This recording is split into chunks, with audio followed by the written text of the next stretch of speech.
많이 나오셨습니다. 열심히 달리고 계신 여러분들 계신데요, 우리 좌우 살피시면서 축복하며 인사하십시다. 시작. 하나님의 은혜와 평화가 가득하기를 축복합니다. 아멘. 오늘은 두 가지 말씀이에요. 첫 번째는 마지막 순환 예고의 말씀이 31절에서 34절에 기록되어져 있습니다. 우리 31절 우리 함께 보십시다. 이렇게 성경에 기록되어져 있어요. 예수께서 12제자를 데리시고 이르시되, 어떤 표현인지 아시겠어요? 많은 사람들에게, 무리에게 이야기하시는 것이 아니라 예수님께서 12제자를 이렇게 데리시고 따로 구분하셔서 그들에게 말씀하시는데, 뭐라고 말씀하시느냐? 보라, 우리가 예루살렘으로 올라가노니 선지자들을 통하여서 기록된 모든 것이 인자에게 응하리라. 예수님께서 제자들을 부르셨어요. 그러자 제자들이 예수님 곁으로 옵니다. 오늘 우리에게 무슨 말씀을 하실까? 오늘 어떤 새로운 말씀을 하실까? 그랬는데 별 말씀 안 하시는 거예요. 뭐 모르는 거 아닌데? 아니, 우리가 지금 예루살렘 가고 있는 거 알고 있는데. 그런데 예수님께서는 보라, 우리가 예루살렘으로 올라간다, 이렇게 말씀하시는 거예요. 누가복음 전체를 다시 한번 쭉 살펴보았어요. 그랬더니요, 성경에 예루살렘으로 올라가신다라고 하는 표현이 정확하게 7번 등장합니다.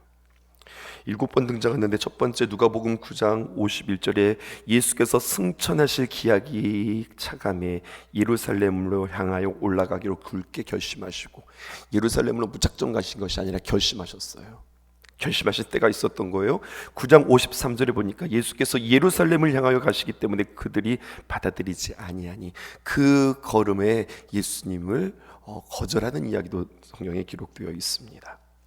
누가복음 13장 22절에 보면 예수께서 각 성과 마을로 다니시면서 가르치시는데, 아무데나 이렇게 저렇게 막 종횡무진하시는 예수님이 아니라 예루살렘으로 향하면서 이곳저곳을 다 돌아다니며 예루살렘으로 향하고 있어요. 또 누가복음 13장 33절에는요, 선지자가 예루살렘 밖에서는 죽는 법이 없느니라 하면서 자신이 예루살렘에서 죽을 것을 이야기하고 있어요. 언제나 예수님의 마음속에는 예루살렘을 항상 품고 사셨단 말이에요. 다섯 번째도 기록되어져 있습니다. 누가복음 17장 11절에 보면 예수께서 예루살렘으로 가실 때에, 계속해서 예루살렘을 향해서 그 방향이 기록되어져 있고, 18장 31절 오늘 말씀이지요. 보라, 우리가 예루살렘으로 올라간다, 이렇게 말씀하면서 예루살렘을 강조하시는데, 한 번 더 있습니다. 19장 28절에 예수께서 이 말씀을 하시고 이제 담대하게 다시 한번 그 순환을 이야기하신 뒤에 축 처져서 뒤에서 그냥 머뭇거리시면서 가시는 것이 아니라 담대하게 예루살렘을 향하여 앞서서 가세요. 그리고 십자가를 지시는 장면이 성경에 7번 등장합니다. 예루살렘을 향한다라고 하는 표현이 7번 등장하는 거예요. 우리가 예루살렘으로 간다, 왜 이것을 강조하실까요? 예루살렘으로 가는 그 걸음에 지금 예수님의 제자들은 잔뜩 기대하고 있습니다. 어제 말씀에 이렇게 끝났거든요. 누가복음 18장 28절에 보니까 부자, 청년, 간원, 유대인이었던 그가 예수님을 따라가지 못하자, 그러자 말입니다, 이 베드로가 아주 기세등등해서 뭐라고 이야기하냐, 보소서, 저는 예수님을 따르지 못하는데 우리가 가진 모든 것들을 다 버리고 주를 따랐습니다. 부자, 청년, 간원, 그 유대인이 와가지고 이야기하는 모습에 기가 푹 죽어 있었는데, 네가 가지고 있는 것들을 모두 다 버리고 나를 따라야 된다라고 하는 말에 그 아주 유력했던 그 사람이 따르지 못했단 말이에요. 그런데 우리는 어때요? 우리는 따랐다고는요. 그러니까 얼마나 신이 나서 이야기했던지. 그때 예수님께서 그에게 뭐라고 말씀하셨냐면 29절에 이르시되 내가 진실로 너희에게 이르노니, 예수님이 강조해 주셨어요. 뭐라고 이야기냐, 하나님의 나라를 위하여서 집이나 아내나 형제나 부모나 자녀를 버린 자는 우리네? 우리를 말하네? 그런 자에게 하나님께서 약속하시는 거예요. 30절에 이렇게 약속하십니다. 현세에 여러 배나 받고 이 땅에서 받는데 그냥 하나를 받는 게 아니라 그것들의 행한 것에 여러 배를 받고 내세에 영생을 받지 못할 자가 없느니라.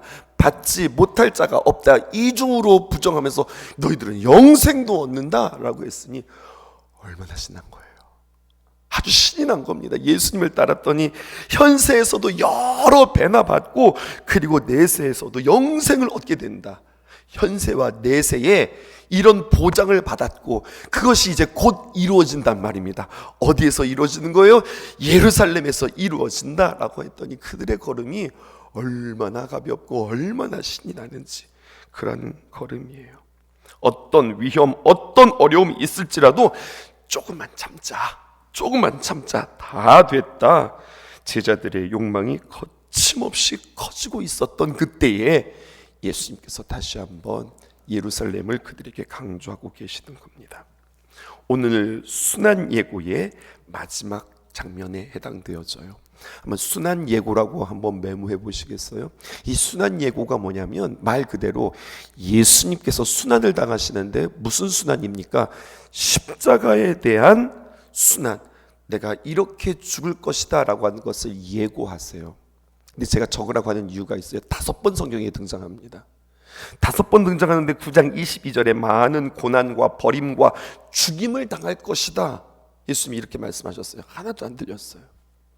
9장 31절에 예루살렘 그곳은 우리가 잘 살러 가는 곳이 아니라 거기는 잘 죽으러 가는 곳이다. 예루살렘에서 별세하실 것. 별세라고 하는 표현이 성경에 기록되어져 있어요. 그렇게 말씀하셨어요. 13장 33절에 예루살렘에서 죽는데 선지자들이 말씀을 전하다가 말씀을 따르다가 죽게 된 것처럼 내가 그렇게 죽게 되어질 것이다. 예수님의 죽음에 대해서 이야기하셨어요. 근데 죽음만 이야기한 것이 아니라 죽음과 부활을 말씀하셨어요. 17장 25절에 있는 말씀입니다. 하나님 나라가 임하게 되어질 때 예수님이 많은 영광과 많은 찬송을 받게 되어질 것이 아니라 너희들 지금 그렇게 기대하고 있지. 그런데 나는 그렇지 않아. 많은 고난과 많은 버림을 받을 것이다. 이렇게 이야기해요. 그리고 오늘입니다. 오늘 순환 예고의 마지막 순환 예고인데 가장 섬세해요. 18장 32절에 보니까 인자가 이방인들에게 붙잡힌다 이렇게 말씀하고 있지 않아요. 성경에 보니까 이렇게 기록합니다. 인자가 이방인들에게 넘겨져서 희롱을 당하고 능욕을 당하고 침뱉음을 당할 것이며 33절 보세요. 그들은 칙칙질하고 그를 죽일 것이나 그는 3일 만에 살아나니라 하시되.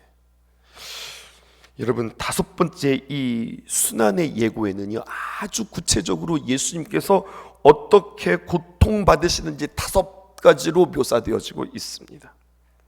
예수님은 마지막 때의 그 십자가의 사역, 그 죽음이 예수님에게는요 너무나도 선명하게 보이는 거예요. 여러분 이 보인다라고 하는 표현에 여러분들 집중해 보세요.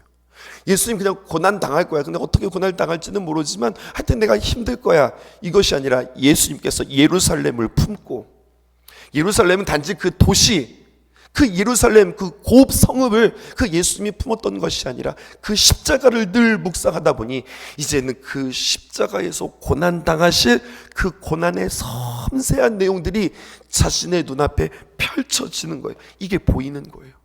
이렇게 침뱉음을 당할 것이고 이렇게 칙칙질을 당할 것이고 이렇게 고난과 희롱과 능욕을 당할 것이다 라고 이야기하는 거죠. 그런데 그렇게만 끝나지 않는다라고 말씀하시는 거예요. 그리고 무엇이 있느냐? 3일 만에 살아날 것이다. 이걸 그들에게 마지막으로 예고하세요. 그런데요 34절에 이렇게 기록되어 있습니다. 제자들이 이것을 하나도 깨닫지 못하였으니, 요즘 말로 이야기하면 1도 깨닫지 못했다 그런 거예요. 하나도 깨닫지 못했으니. 근데 보세요 이렇게 표현되어 있어요. 그 말씀이 감추었으므로 그들이 그 이르신 바를 알지 못하였느니라 라고 이야기하고 있습니다. 제자들이 하나도 깨닫지 못하였는데 그 말씀, 그 예수님의 말씀은 무슨 말씀일까요? 십자가의 도, 복음, 예수님의 길, 제자들이 걸어야 할 그 길, 그 말씀이 감추어져서 전혀 알지 못하게 되었다라고 이야기하는 거예요. 감추어졌다고 하는 것은 왜 그들에게 하나님의 귀한 말씀이 감추어졌을까요? 그들이 예수님보다 지금 앞서가고 있어요. 그들이 지금 욕심으로 가득 차 있어요. 그러니 주님의 귀한 말씀이 보여지지 않는 거죠. 18장 18절에 보면은요, 방금 이야기했던 부자요, 관원이요, 젊은이였던 청년이었고 유대인이었던 그가 질문합니다. 뭐라고 질문하냐? 예수님께 와서 우리가 무엇을 하여야 영생을 얻으리까? 이렇게 이야기하는 겁니다. 그때 나는 이렇게 하나님의 말씀 율법을 이렇게 잘 지켰습니다. 그렇게 그가 자랑하듯 어떻게 해야 우리가 영생을 얻게 되어질 것입니까? 라고 하는 그 질문은 진짜 영생의 길을 알지 못해서 사실은요, 많은 사람들 앞에서 자신의 존재감을 드러내며 내가 이렇게 지켰습니다, 내가 이렇게 말씀을 지켰습니다, 내가 말씀 앞에 이렇게 철저했던 사람입니다 라고 자랑하듯 이야기했어요. 그리고 그는 기대했어요. 너에게 영생이 있다, 네가 복을 받을 것이다, 그런 기대가 그에게 있었는데요, 영생을 주시는 예수님을 신실하게 따라가야 한다. 주님께서 그렇게 말씀하시는 거예요. 예수님이 가신 길, 그 십자가의 도를 걸어야 내가 영생할 수 있다라고 말씀하는 거죠. 내게 있는 것, 내가 믿는 것, 내가 의지하는 것, 내가 보니까 너 많이 가지고 있네. 그 물질 의지하지 말고 예수님의 말씀 의지해야 내가 영생을 얻을 수 있다, 이것을 이야기하는 것 같아요. 그때 그 부자요, 청년이요, 관원이었고 유대인이었던 그는 근심하고 예수님을 따르지 못하죠. 오늘날 성도들도 그렇게 이야기하는 것 같아요. 목사님, 예수님 믿는 거 쉽지 않은 것 같아요. 참 어려운 것 같아요. 맞아요. 예수님을 믿는다는 것은 보장받는 길이 아니에요. 예수님도 우리에게 말씀해 주셨어요. 넓은 길이 아니라 좁은 길이라고 우리에게 말씀해 주셨어요. 자꾸만 나를 죽여야 하는 길이라고 우리에게 말씀해 주셨어요. 그래서 참 넓은 길이 아니라 좁은 길이고 힘든 길인데 이야기는 그렇게 끝나지 않아요. 힘든 길이지만 그 끝에 구원이 있고 영생이 있고 영광이 있는 길이에요. 참 좁고 힘든 길이지만 걸을 만한 가치가 있는 길이에요. 의미가 있는 길이에요. 그 길로 주님께서 우리를 초청하고 계세요. 예수님의 제자들에게 왜 그 말씀이 감추어졌을까요? 이렇게 열심히 따라갔으니 그들은 기대하는 거예요. 고생 끝에 뭐가 있다고요? 이렇게 열심히 따라갔으니 고생 끝에 낙이 있다, 이 기대하는 거예요. 그들 마음 가운데는 아주 열정적인 보상 심리가 있는 거예요. 그들의 계산이 있는 겁니다. 그들의 기대가 있는 겁니다. 근데 주님은 뭐라고 이야기해요? 너희들 기대하고 있지, 너희들 뭔가 계산하고 있지, 너희들의 기대와 계산이 다 무너져야 돼. 완전히 철저히 무너지죠. 그들의 유일했던 소망이었던 예수님이 살아나야, 예수님이 왕이 되셔야, 예수님이 권력을 잡아야 우리의 길이 펴지는데 그들은 절망합니다. 왜 절망합니까? 살아야 할 예수님이 죽으니까. 그것도 그냥 죽는 것이 아니라 죄인들이 죽는 십자가에서 죽으니 그들의 모든 기대는 완전히 사글이 없어지는 겁니다. 절망하는 겁니다. 다 무너지는 겁니다. 내 힘으로, 내 기대로, 내 생각으로, 내 계산으로 했던 모든 것들이 다 무너집니다. 예수님의 십자가를 본 뒤에. 그리고 어떻게 되어집니까? 무너지고 절망한 끝에 전혀 생각하지 못했던 방법들로 이루어 가시는 그 부활의 주님을 만나고 그들은 십자가가 무엇인지 알게 되어지는 겁니다. 죽음을 통과해야 영광을 만날 수 있다. 십자가를 통과해야 부활을 경험할 수 있다. 그래서 no cross, no crown. 십자가 없이, 죽음 없이 영광이 없다. 이것을 그들에게 말씀해 주시면서 그 십자가의 길이 무엇인지를 가르쳐 주세요. 그리고 또다시 한번 선명하게 그 의미를 우리에게 부각시키는 내용이 35절에서 43절, 여리고에 보지 못하는 사람의 치유를 우리에게 이야기해 주고 있습니다. 제자들이 보지 못해요. 예수님이 누구인지를 보지 못해요. 또 예수님이 누구인지 그렇게 쫓아다녔음에도 불구하고 알지 못해요. 또 주님의 귀한 말씀이 들리지 못해요. 그들을 다시 한번 폭로하는 말씀이 오늘 성경에 기록되어져 있습니다. 35절에 보면 이렇게 기록되어 있어요. 여리고에 가까이 가셨을 때에 야 드디어 여리고다. 저는요 언제나 홍천을 보면 야 춘천 다 가까이 왔다. 홍천 다음 춘천이야. 천천인데 홍천 다음 춘천이야. 이 생각에 먼 길 올 때마다 야 홍천 왔으니 춘천 다 왔다. 이 느낌이거든요. 똑같은 거예요. 야 여리고에 왔으니 이제 예루살렘이다. 다 왔다. 거의 다 왔다. 이런 뜻입니다. 여정의 막바지에 이르게 되어지는 거예요. 그만큼 예수님의 순환과 고난이 가까워졌던 것을 이야기해요. 그런데 제자들은 여전히 까막눈입니다. 왜요? 욕심에 사로잡혀서.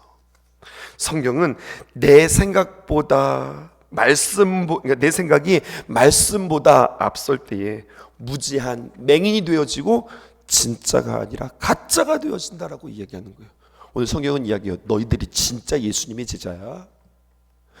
예수님의 십자가를 1도 모르면서 너희들이 지금 예수님의 제자라고 자부하고 있어. 그들을 지금 폭로하고 있는 겁니다. 36절 보실까요? 무리가 지나감을 듣고 사람들이 소란스럽게 지나가고 있거든요. 왜요? 곧 있으면 유대인의 명절이 가까워질수록 그 길목에는요 사람들이 많이 있어요. 맹인이 길가에 앉아서 구걸합니다. 예루살렘에 오르는 순례객들로 인하여서 분주합니다. 마치 우리의 주인과 동행 40일처럼 우리가 사순절을 지내는 것처럼 1년 가운데서 순례객 가운데 그들의 마음이 가장 경건할 때예요. 근데 여러분 이때는 이 맹인들에게 거지들에게 이때는 대목인 겁니다. 마치 명절 대목과 같은 겁니다. 구걸하는 자들이 거지들에게는 가장 많은 은혜와 자비를 기대할 수 있는 시즌인 겁니다. 그러니까 어떻게든지 길목에 나와 있어야 돼요. 그리고 어떻게든지 지나가는 그 순례객들에게 우리 좀 도와주세요, 나 좀 도와주세요, 우리에게 긍휼을 베풀어 주세요라고 그들에게 그렇게 외칠 때입니다. 너도 나도 할 것 없이 온 거리에는 그러한 거린들과 맹인들과 불쌍한 자들로 인산인해를 이룰 뿐만 아니라 많은 순례객들이 지나갈 때에 심상치 않은 무리의 이동을 그는 눈으로가 아니라 귀로 감지합니다. 무슨 일이냐 물었더니 나사렛 예수가 지나가신대. 이 소식을 듣게 되어지는 거죠.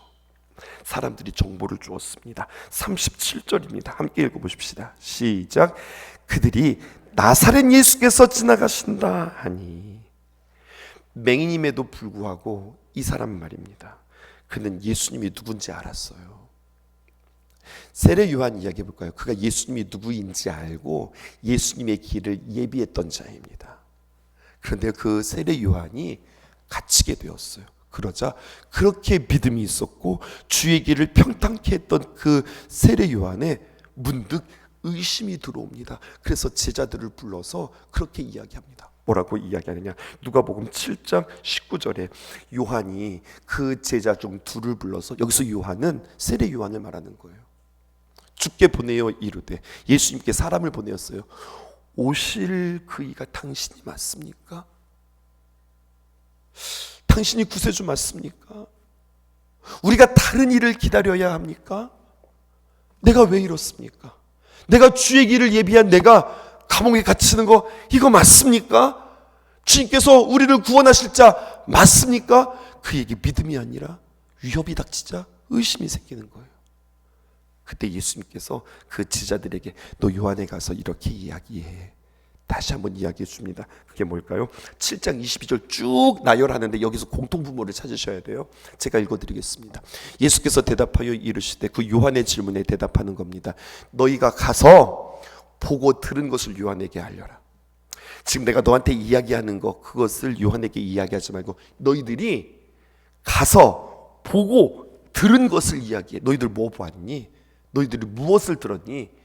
맹인이 보며, 못 걷는 사람이 걸으며, 납병 환자가 깨끗함을 받으며, 귀먹은 자리가 들으며, 죽은 자가 살아나며, 5가지를 이야기하는데, 여러분 여기에 공통점이 뭐예요? 육체의 장애와 육체의 질병과 육체의 문제를 예수께서 해결해 주셨다. 병 고쳐 주셨다는 이야기가 아니에요. 이게 무슨 말일까요? 다시 생각해 보세요. 맹인이 있습니다. 눈을 보지 못하는 사람이에요. 이 사람에게 있어서 가장 장애는 무엇일까요? 보지 못함이에요. 근데 그가 보게 되었어요. 걷지 못하는 사람이 부자가 된 게 아니에요. 걷지 못하는 사람이 어떻게 된 거예요? 걷게 되어진 거예요. 나병 환자에게서 가장 간절한 것은 무엇일까요? 병 고침이에요. 근데 그가 깨끗함을 받았어요. 귀먹은 자가 듣게 되었어요. 죽은 자가 살아났어요. 이것은 무엇을 말하느냐? 예수께서 우리에게 자유를 주셨다. 보지 못하는 것으로 참 불편했는데 보는 것으로 인하여서 내가 자유를 얻게 되었다. 걷지 못하는 자가 여러 가지 많은 불편함이 있었는데 예수님으로 인해서 내가 가장 간절한 소원이 이루어짐으로 말미암아 나에게 자유를 얻게 되었다. 이렇게 육체의 자유, 심지어는 죽음까지서 그 죽음을 이기신 예수님을 우리에게 이야기합니다. 뿐만 아니라 어떻게 말씀하시느냐, 우리의 육체뿐만 아니라 우리의 심령까지도 가난한 자에게 복음이 전파된다. 여기서 가난하다는 이야기는 돈이 없다는 이야기가 아니에요. 예수님을 간절히 사모하는 심령이 가난한 자에게 그에게 천국이 임하는 역사가 일어난다. 주님께서는 우리의 육체의 문제뿐만 아니라 환경의 문제뿐만 아니라 내면까지도 우리에게 자유함을 주시는 분이시다. 그러니 점검하셔야 돼요. 내가 예수님을 믿고 내가 자유케 되었는가? 이것으로 인하여서 예수님이 우리의 구세주이시다. 이게 증명되어지는 거예요. 죽음에서 자유케 되었어요. 세상의 궁핍 가운데에서 내가 쩔쩔매는 것이 아니라 그 가운데 나에게 자유함이 있었어요. 내가 비록 병들었다 할지라도, 내가 아픔이 일지라도 나의 영혼은 주님 앞에서 자유케 되어지는 거예요. 이것이 주님께서 이 땅에 오신 목적이에요. 그 맹인이 들었습니다. 무엇을 들었습니까? 맹인이 본다더라. 예수님을 만나면 맹인이 본다더라. 하지만 그가 예수님을 만날 것이라고는 전혀 기대하지 못했는데, 왜? 내가 눈이 감겼으니 그 예수님을 찾을 길이 없었단 말입니다. 그런데 그 예수님이 우리 동네를 지나가시고 이 길목을 지나가신다는 거예요.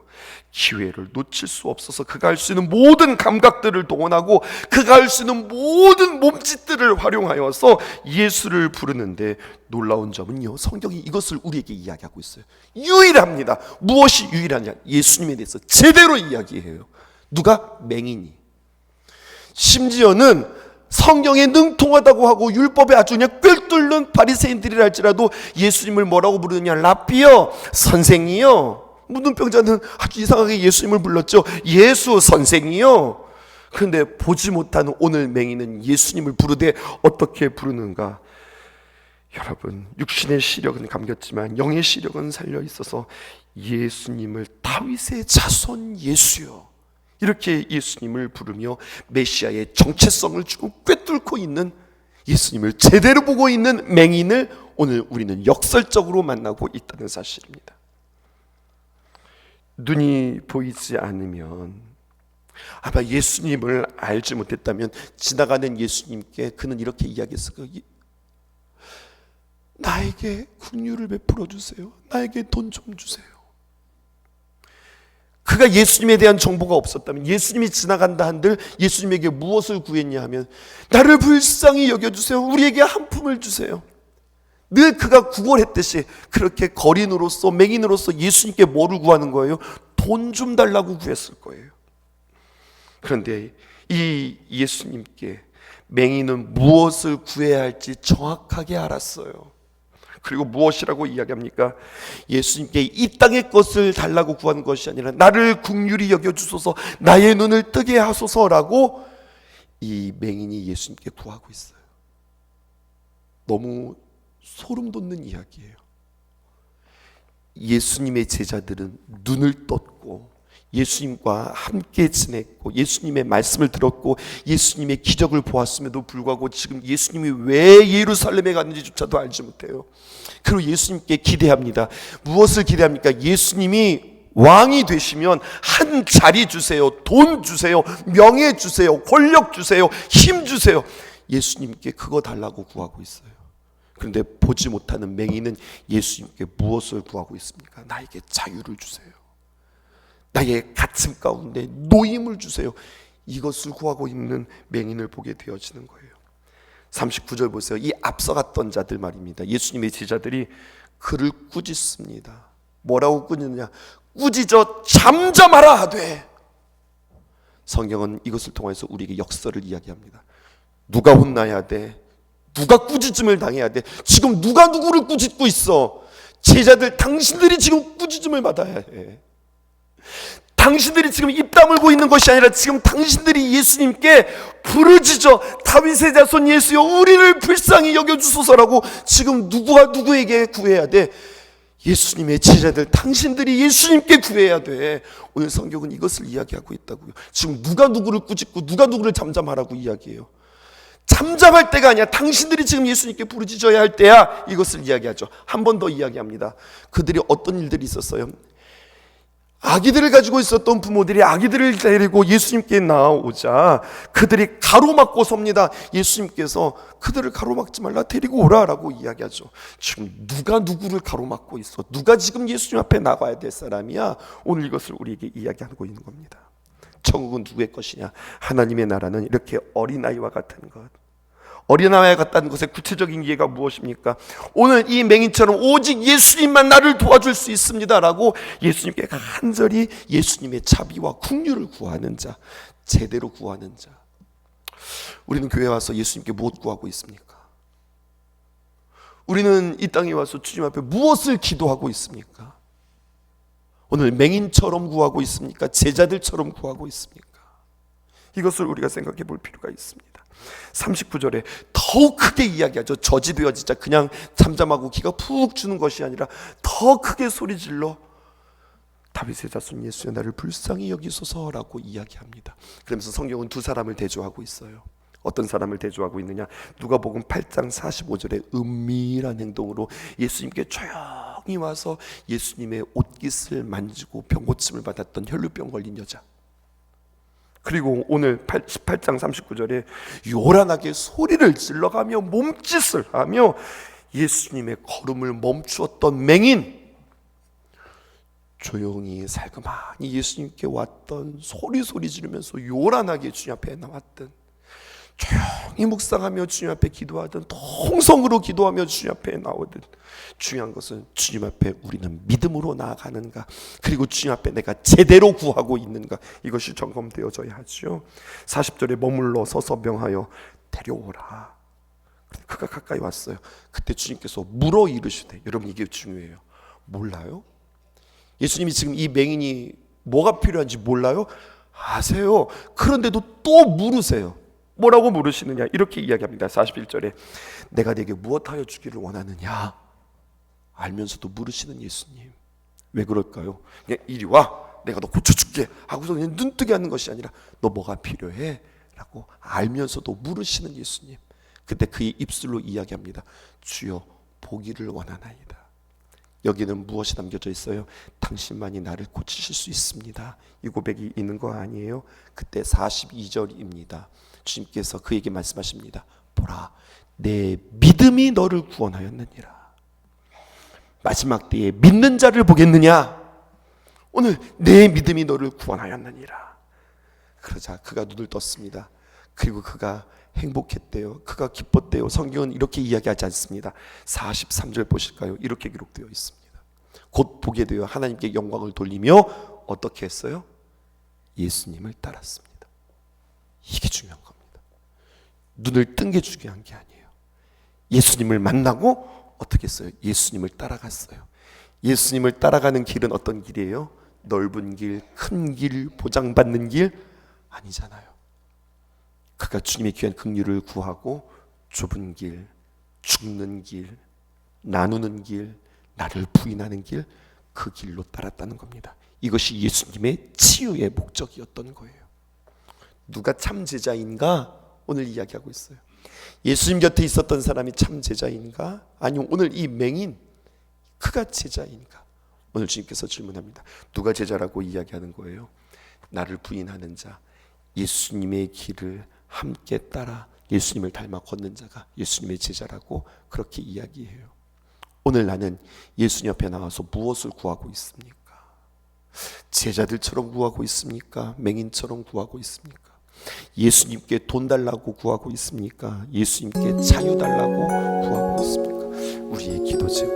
우리가 예수님을 어떻게 인식하고 무엇을 구하고 있는지 저와 여러분들께 주님의 이름으로 축복합니다. 길 함께 걷는 우리에게 때론 아픔 있고 슬픔 있지만 아파하지 않음은 슬퍼하지 않음은 주가 우리와 함께함이라. 주의 길 함께 걷는 우리에게 때론 절망 있고 눈물 있지만 주저앉지 않음은 슬퍼하지 않음은 주가 우리와 함께함이라. 함께 꿈을 꾸고 함께 자라기 사랑의 나눔으로 서로 축복하기를.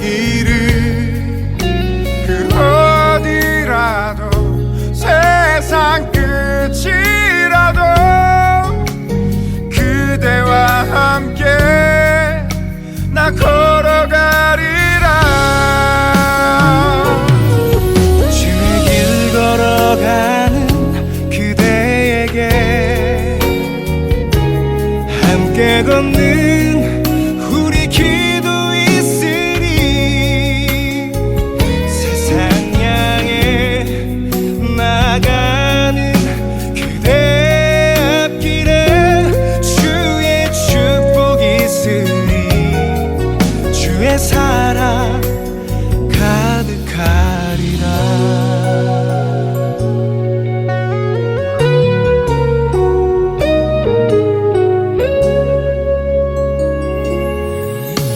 함께 꿈을 꾸고 함께 자라길 사랑의 나눔으로 서로를 축복하기를.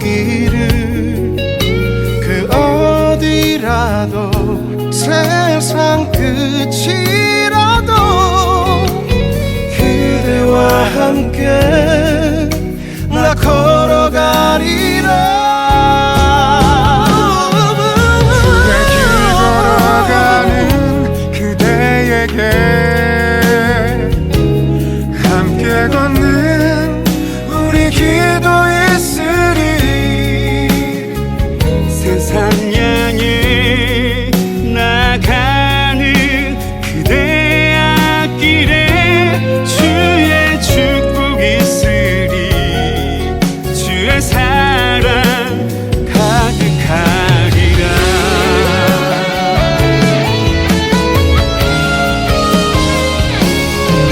주의 길 걸어가는 그대에게